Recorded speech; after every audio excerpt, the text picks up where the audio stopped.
سلام ای غروب غریبانه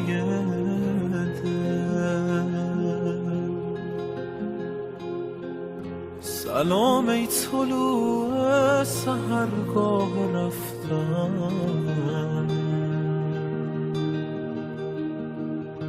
سلام ای غم لحظه های جدایی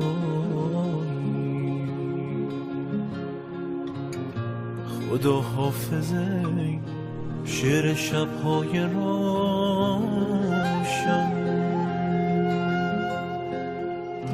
خدا حافظ ای شعر شبهای روشن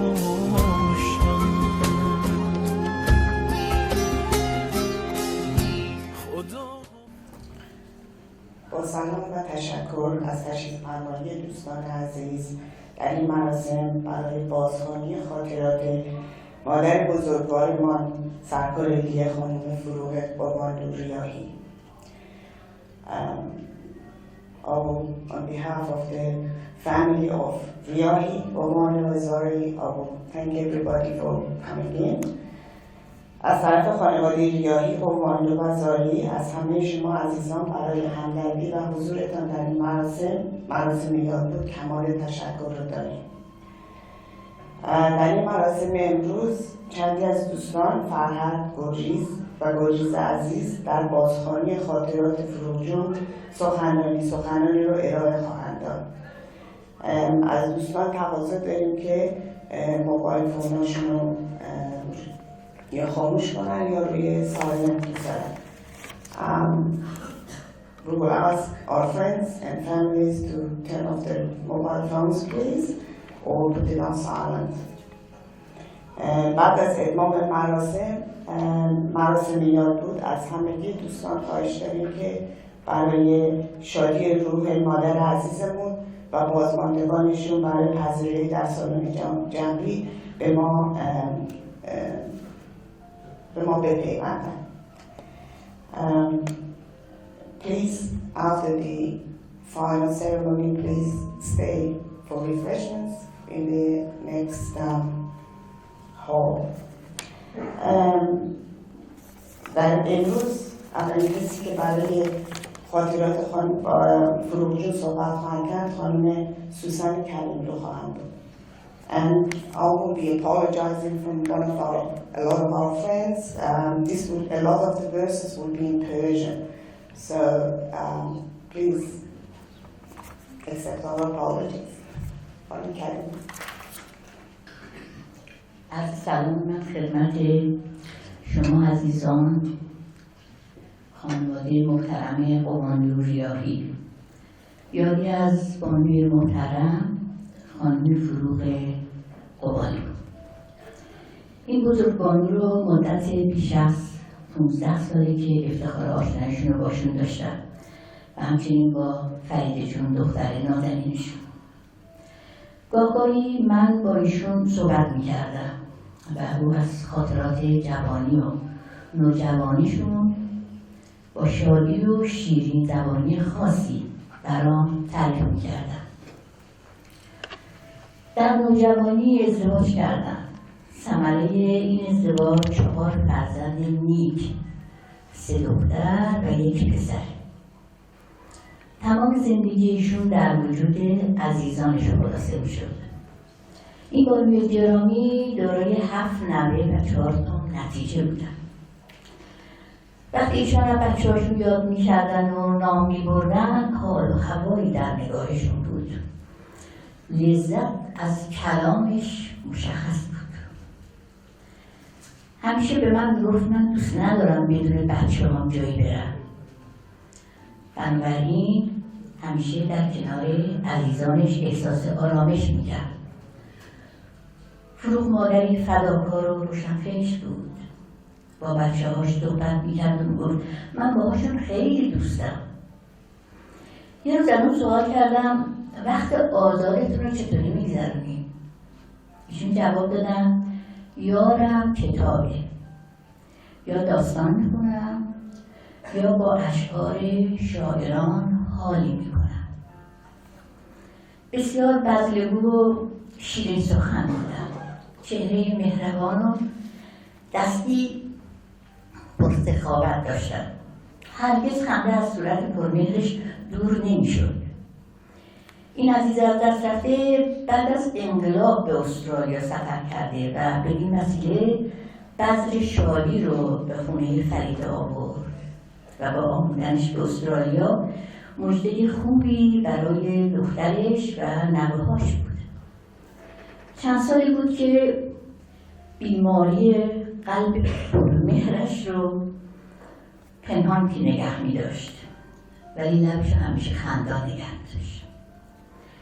شنبه گذشته این بانوی عزیز دار فانی را ودا گفت و به دیار ابدی رهسپار شد. روحش را با اجازه شما من یه شعری رو یک بار در سالن سینیورها به مناسبت روز مادر خوندم و اشک شوق رو تو چشمشون دیدم. من اجازه میخوام که این شعر را براتون بخونم.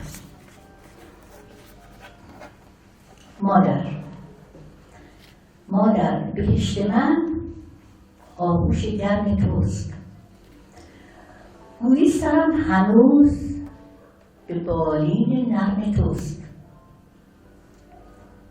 پیوسته در هوای تو چشمم به جستجوست، هر لحظه با خیال تو جانم به گفتگوست. مادر صدای گهوارت هنوز میپیچد به گوش دل و جان شبانه روز. دستی به مهد طفل رو به دست دیگر نهان، مادر ببین به عرش خدا میدهی تکان. در اندرون من همه نای و نوای توست، وان نای و آن نوا به آن جان فضای توست. هر شهر خانواده که مادر مدیر اوست، پیوسته در مدار محبت مسیر اوست.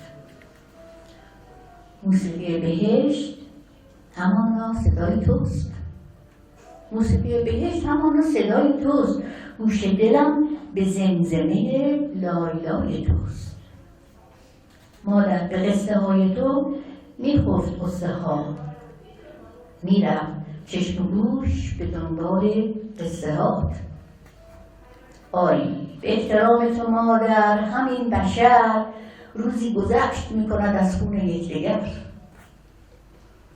این راز آن حدیث که نقل از پیامبر است، جنت نهاده زیر قدم‌های مادر است. متشکرم از محبت همگی و تشریف فرمایی همگی. مرسی.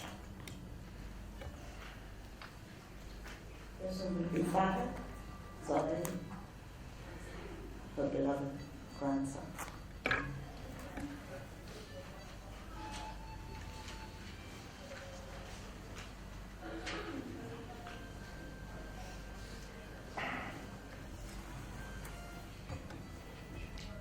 Good morning, everyone.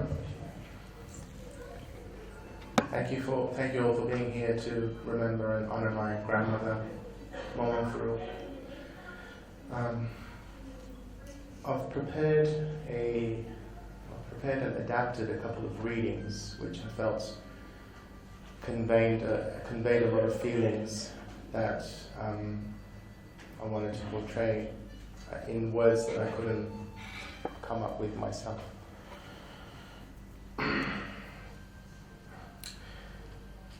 How do we let a mother go? How do we say, I'm ready now to go on without you? How can we ever have a clue of what that really means?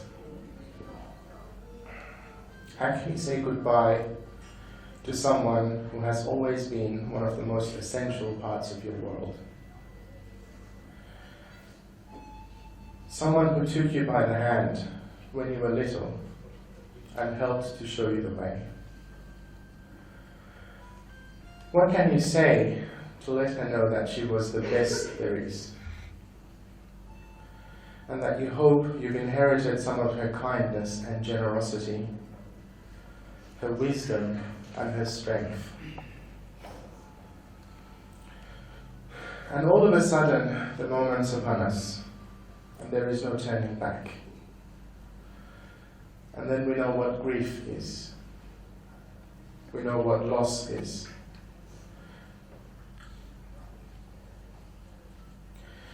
We try to prepare, but we can only fail.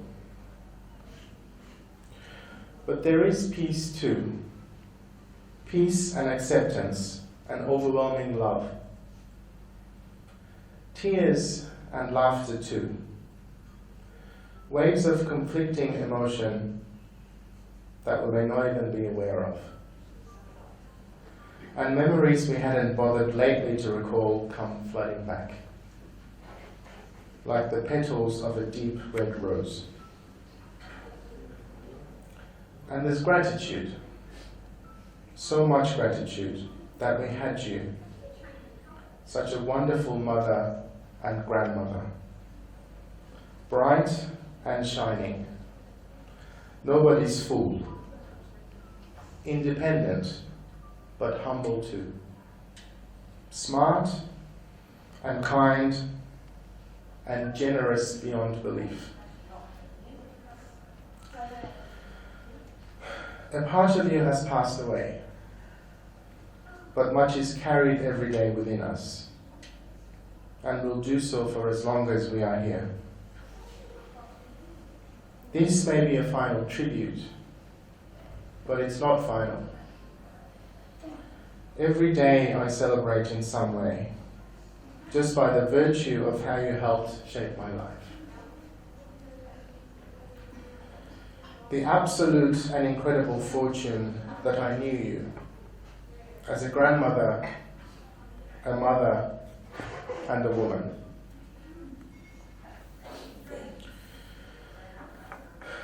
Now I'd like to spend a bit of time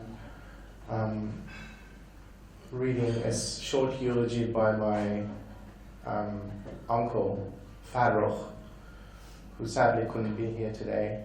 He sends this from the United States. He says, "There are no words to describe the love she gave us and the sacrifices she made for our well-being from her very young age. A 1,000-page book could be written about her sacrifices. I was unlucky to be far away from her for most of my adult life. But all of us siblings have been most fortunate for having a most wonderful and caring sister who took grand care, first of our beloved father, and for the past several years, of our beloved mother. And this is also thanks to the everyday support from our dearest Jabod. He has been a much better son for my mother than myself.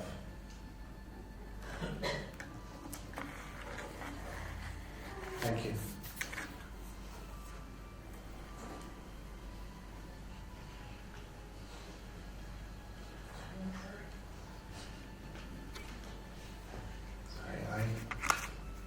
Very emotional.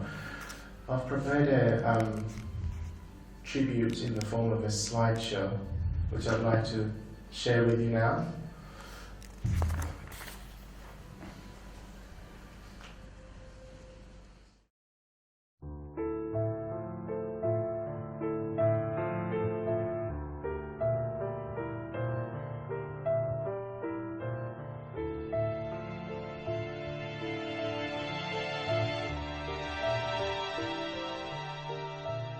چرا رفتی چرا من بیقرارم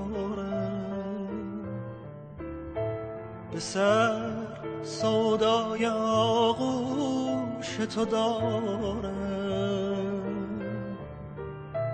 نگفتی ماهتاب امشب چه زیباست ندیدی جانم از غم ناشکیباز چرا رفتی چرا من بیقرارم به سر سودای آغوش آغوش تو دارم.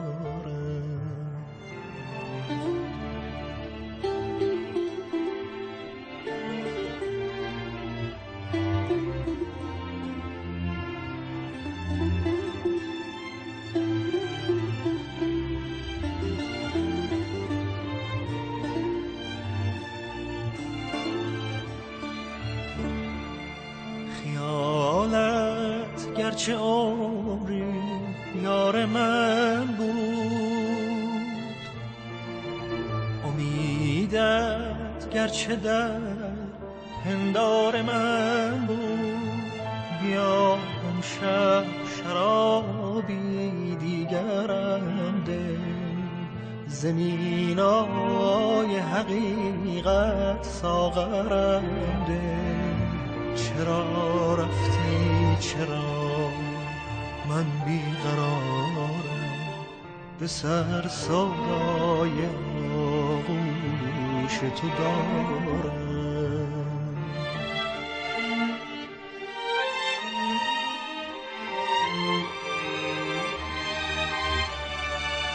چرا رفتی چرا من بیقرارم، به سر سودای آغوش تو دارم. نگفتی ماهتاب امشب چه زیباست، ندیدی جانم از غم ناشکیباست. چرا رفتی چرا من بیقرارم، به سر سودای آغوش تو دارم.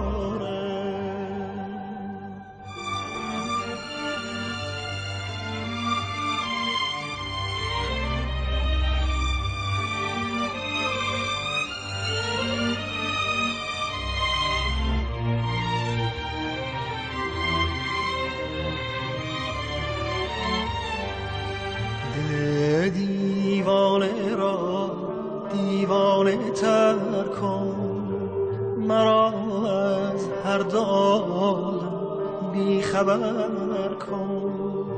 دل دیوانه را دیوانه تر کن، مرا از هر دو عالم بی خبر کن، بی خبر کن.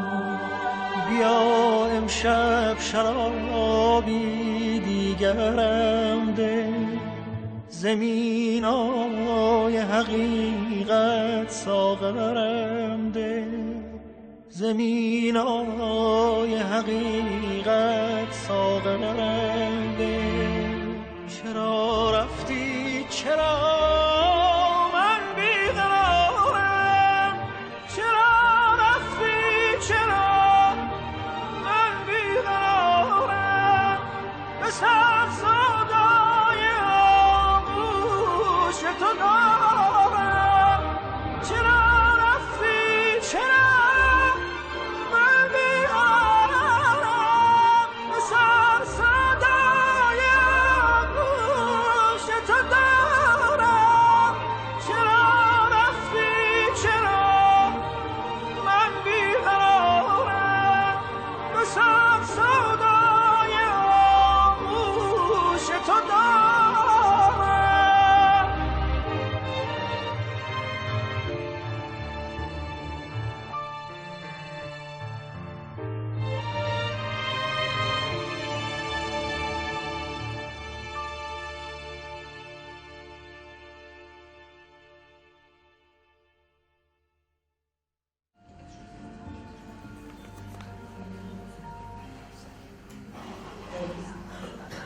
So beautiful.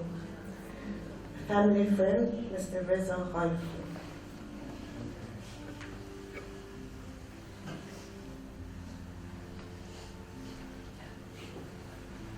با سلام خدمت دوستان.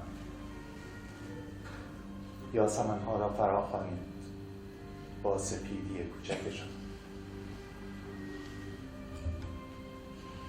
بعد از خواهرم اولین خانواده‌ای که 20 سال پیش باشون آشنا شدم، خانواده فرید خانم بوده، مادرشون. فروغ خانم توی جلسات شعر می اومدن و بعضی از دوستان مثل آقای مامن کریملو تشریف داشتن اون موقع. ایشون خیلی صبور، ساکت و دقیق و مهربونی هاشون همیشه بود و موقع معرفی مثلا به دوستان میگفتش که رضا پسرم یه خبر نداری و این محبت هاست که میمونه و پشتوانه روح ما میشه، پشتوانه روح من. تعجب میکردم که چرا فروغ خانم و فروغ جون میگن، حتی نزدیکترین کسانشون. کسی که اینطور جانش با جان ما میشه وقتی بره تکه‌ای از جان ما انگار رفته و ما با روحی چاک چاک با حفره‌ای پر نشدنی در روح به دیدار هم میریم. میخواهم مرا گریه آموزند چون رودی با مهی لطیف و ها کناران ژرف. اما فقط این نیست، مهربونی میمونه و مرگ اینقدر قدرت داره که انسان رو جاودانه میکنه. مرگ باعث میشه قدرت بگیره این مهربونی. مرگ باعث میشه که این مهربونی شکست ناپذیر بشه و میشه پشتوانه روح ما. اولین کسی که نوروز به دیدنش میرفتیم با نازی فروغ جون بود و همیشه میخواستن که براشون شعر حافظ بخونن و اولین هدیه‌مون رو همیشه میگرفتیم. به خاطر اینکه جانش با جان ما آمیخته است. هیچ وقت نمیمیرید کسی، همیشه در ما هست. من یاد یه شعر است رویایی میافتم که فقط 5 کلمه است. میگه مادر که میمیرد دیگر نمیمیرد. برای همین آرزو دارم که بازماندگان با آرامش از یاد کنند از ایشون و آروم باشن و به یاد شادی هایی باشن که برای ما گذاشته در دنیایی که جاودانه شده. برو مادر به هیابان شورانگیز حسرت مخور، بخواب پرواز کن بیارام، دریا نیز میمیرد.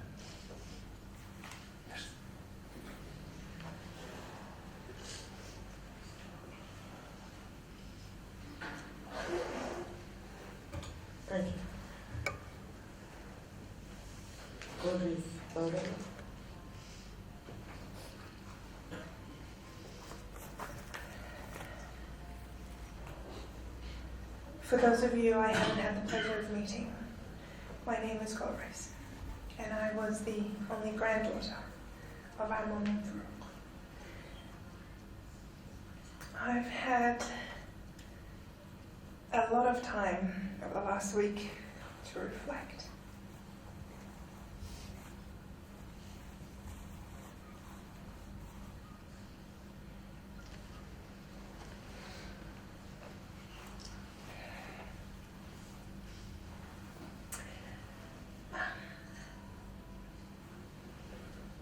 On who this warm and generous woman was.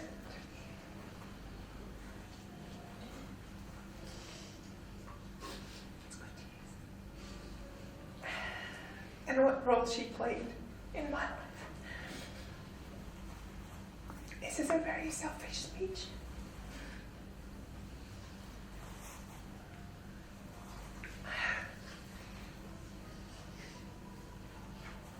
I never got to meet the young Forogh. The face I see in so many of the photos that we discovered this week going through old albums. Beautiful photos, due to storm. It looks like another life. I wish I had known that person from the stories she herself told in the stories I hear from others. She was a force to reckon with. To me, when I was a child, she was the person who brought back exciting presents from her overseas trips. The person who taught me how to play cards. The person who made me beautiful dresses that I hated doing. She was so loving. In so many of her photos, you will see how clearly how much family meant to her. We were her everything.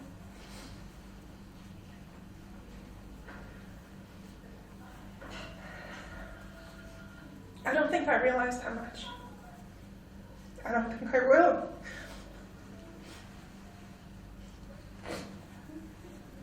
Until I become a mother and a grandmother.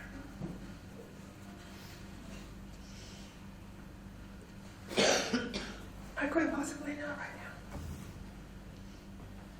now. Over the last few years, her memory failed her often.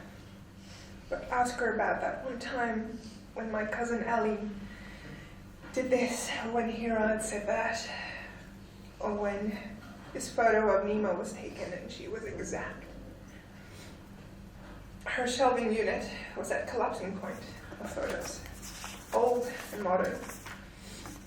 She said that she used to talk to them.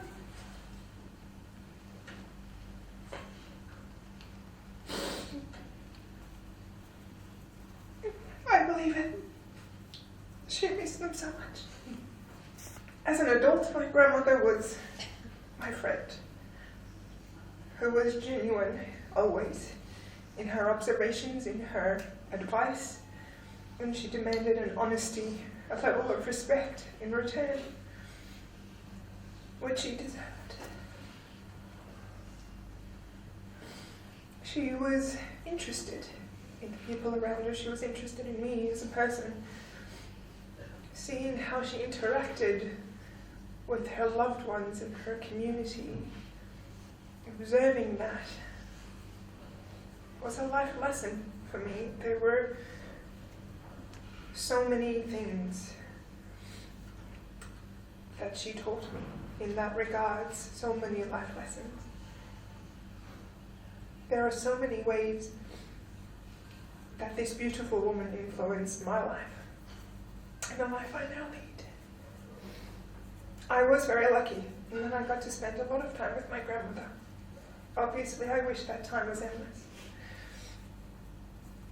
But I will think of her often, and I will remember, or I will try to remember. It's not the last few months, but her stories and her bigger than life personality. I want to celebrate her life.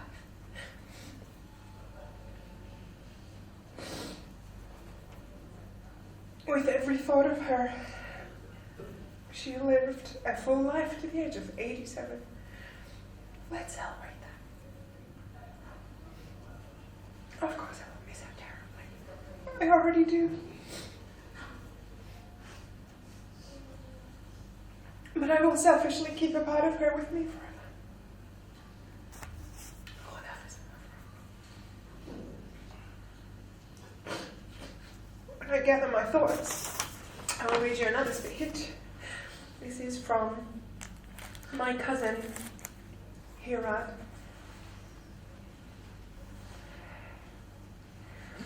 Who sent this from the US. He unfortunately couldn't be here today either. But he sent his love to our family and everyone, and to Maman Forogh. And he writes, "A letter to my dearest grandmother from your favorite grandson." It's just like it. So, dear Maman Forogh, I want to thank you more than anything else. You were truly instrumental in who I am as a person and as a man. I take great pride in knowing that there is so much good that you have instilled in me. I can only speak for myself, but I know that most of you gathered here can say the same thing. We all carry a part of you with us, but mostly I want to thank you for the amazing memories that you have left with me that are so precious. Some of these memories are your over-medium eggs. No one makes eggs like you. The light blue color of your kitchen and the smell that came out of it. Taking me to the park. The chocolate you would leave under my pillow at night against my parents' wishes. The smell of Turkish coffee. Having Turkish coffee made for me, knowing that I was the lucky one who got to get my fortune read. By the way, I know I told you this, but you were magic. Everything you told me came true. The remote control car that you bought me for my 9th birthday, I still have it in its original box. Thank you for not ripping my head off when I drew the line using a purple marker from the 4th floor all the way down the stairs right after the painters had left that day. She told me a lot of stories, but I've never heard that one. Thank you for not ripping my head off when I got a tattoo. Thank you for the fesenjoon that you made me. I always tasted the love in every dish. Just so that you cousins know, she used to bring me a special bowl with the boneless chicken in it. He was the favorite. There are so many great memories that this list could go on forever. But at the end of the day, I know that you will be with me forever so that I can tell you every day. I know you will be watching over us with love and compassion. So for now, I just say, I love you and I miss you with all my heart. Hirad and the entire Natafpagi family. Thank you.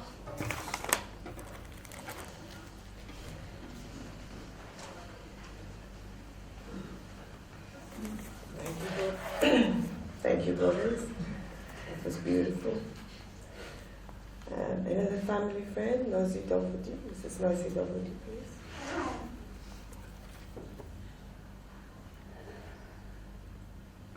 آنان که محیط فضل و آداب شدند در جمع کمال شمع اصحاب شدند رهزین شب تاریک نبردند برون گفتند فسانه‌ای در خواب شدند.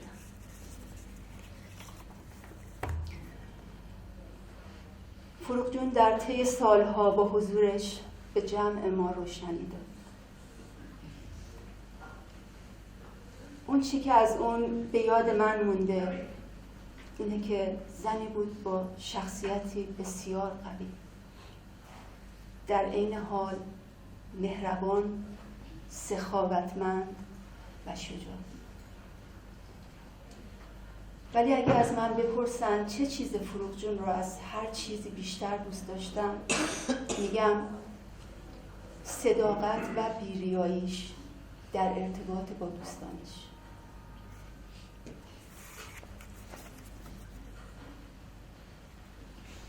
امروز من شعر مورد علاقه فروغ جون رو از دیوان حافظ میخونم. فکر میکنم و این حس به من دست داده موقع خوندن این شعر که این آخرین دلجویی فروغ جونه برای کسایی که با ذره ذره وجودش عاشقانه دوستشون داشت و تا آخرین لحظه حیاتش با اون بودن و از محبت و عشقشون بهره مند شد.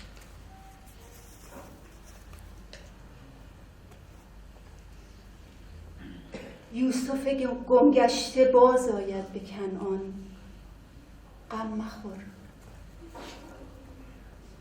کلبه احزان شود روزی گلستان، غم مخور. این دل غم دیده حالش به شود، دل بد مکن. وین سر شوریده باز آید به سامان، غم مخور. حال ما و فرقت جانان و آزار رقیب، جمله می‌داند خدای حال گردان. غم مخور. دور گردون گر دو روزی بر مراد ما نگشت، دائما یکسان نماند حال دوران. غم مخور. گر بهار عمر باشد باز بر تخت چمن، چتر گل بر سر کشی ای مرغ خوشخوان. غم مخور. در بیابان گر به شوق کعبه خواهی زد قدم، سرزنش ها چون کند خار مغیلان. غم مخور.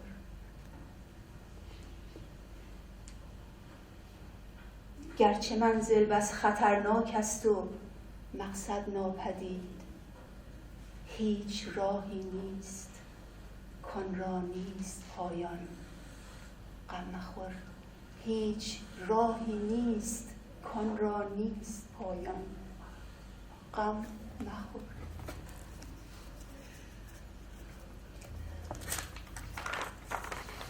از من خواسته شده که سوگنامه‌ای رو که فریبا جون برای مادر عزیزش از راه دور نوشته بخونم. امیدوارم بتونم ذره‌ای گویای رنجی باشم که فریبا میکشه در دور بودن و ندیدن مادرش و نبودنش اینجا.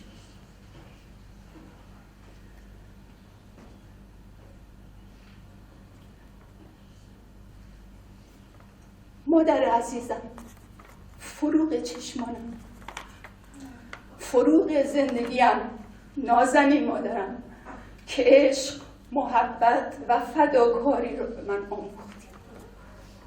تو عزیز دلم، تو یار و دلدار من بودی. دستهای پر عشق تو به من زندگی داد. بی تو سرگردانم، بی تو دردم، اشکم، آهم. هیچ کس مانند تو همدم و غمخوار من نبود. در هر لحظه‌ای وجودت گرمی و قدرت به قلب شکستم میداد.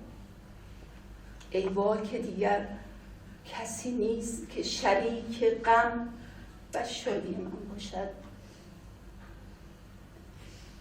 گل به گل، سنگ به سنگ این دشت یادگاران تواند. رفته ای اینک و هر سبزه و سنگ در تمام در و دشت سوگواران تواند. مرگ عزیزان هر کدام گوشه ای از تن مرا میکاهد. مادرم، تو به تنهایی همه وجود من بودی. اشک من تو را بدرود خواهد بود. ممنونم. Thank you, Nazi. Laura Nazari.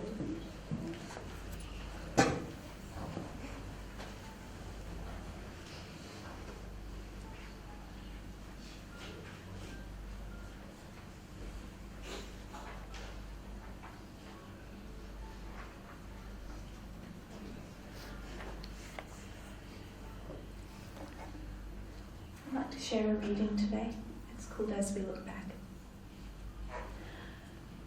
As we look back over time, we find ourselves wondering, did we remember to thank you enough for all that you have done for us, for all of the times you were by our sides, to help and support us, to celebrate our successes, to understand our problems and accept our defeats, or for teaching us by your example the value of hard work and good judgment, courage and integrity. We wonder if we ever thanked you for the sacrifices you made to let us have the very best, and for the simple things, like laughter, smiles, and times we shared. If we have forgotten to show our gratitude enough for all the things you did, we're thanking you now.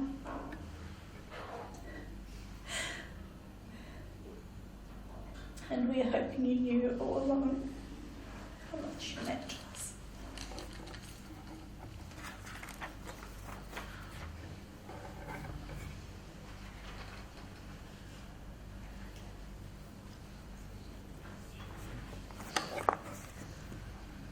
Thank you, Maman. دوباره از طرف خانواده های ریاهی، قوانلو-نظاری از تشریف فرمایی همه دوستان تشکر میکنیم و برای جنبی برای پذیرایی خواهش میکنم تشریف داشته باشیم. On behalf of the family of Riahi, Maman and Zari, we will thank everybody for joining us. Please stay with the family for the refreshment at the next hall. Thank you.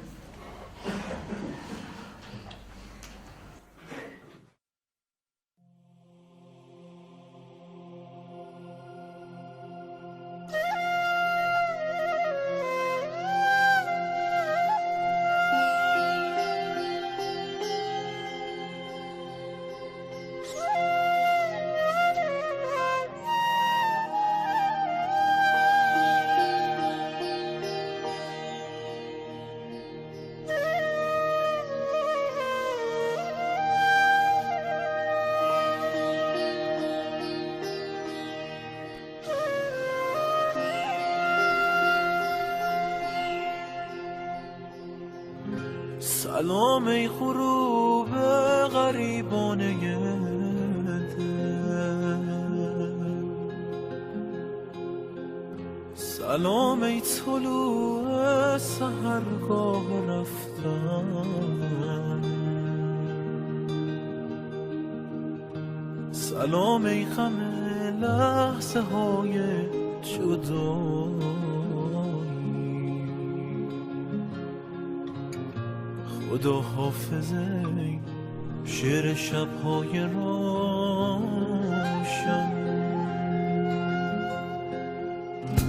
خدا حافظه شعر شب‌های روشن، خدا حافظه قصه عاشقانه،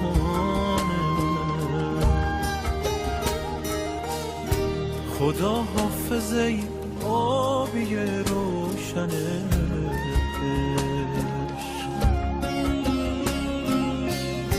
خدا حافظه عطر شعر شبانه.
خدا حافظه هم نشین همیشه، خدا حافظه داغ بر دل نشسته، تو تنها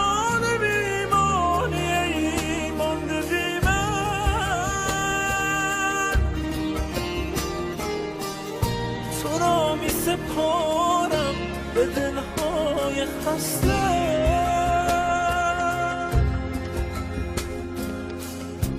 تو را می سپارم به میرای مهتاب، تو را می سپارم به دامان دریا.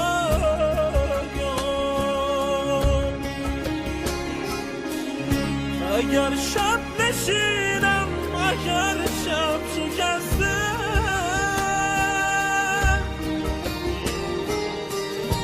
تو را می سپارم به رویای فردا.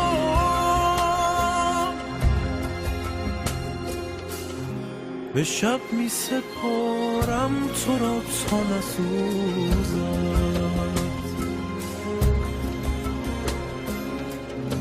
به دل می سپارم تو را تا نمیره.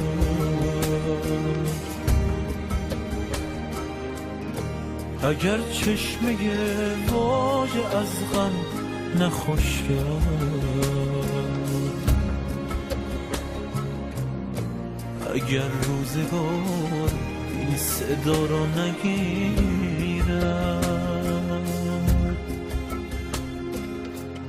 خدا حافظ ای برگ و بار دلم،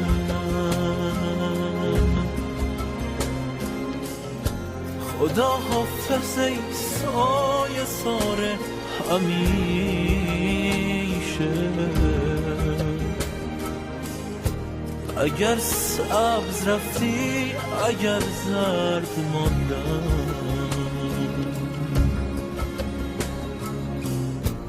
خدا حافظ نوبهار همیشه.